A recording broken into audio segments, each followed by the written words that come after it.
हिमालय की बर्फीली चोटियों पर एक बार गहरा सन्नाटा छाया हुआ था। वही कैलाश पर्वत पर भगवान शंकर ध्यानमग्न बैठे थे। उनकी जटाओं से गंगा बह रही थी और मस्तक पर चंद्रमा सुशोभित था। तभी एक दिन धरती पर भयंकर संकट आ गया। एक दैत्य ने वरदान पाकर लोगों पर अत्याचार शुरू कर दिया। देवता भी उससे भयभीत हो गए और सभी भगवान शंकर की शरण में पहुंचे। देवताओं की पुकार सुनकर शंकर जी ने आंखें खोलीं। उनके नेत्रों में करुणा थी, पर साथ ही न्याय की ज्वाला भी।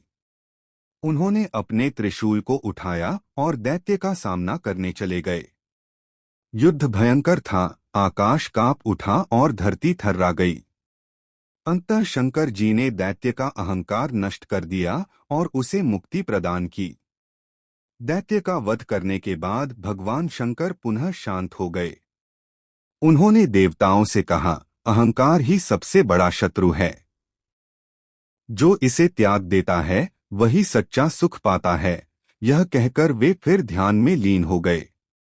आज भी भगवान शंकर हमें सिखाते हैं कि विनम्रता, त्याग और करुणा से ही जीवन सार्थक होता है।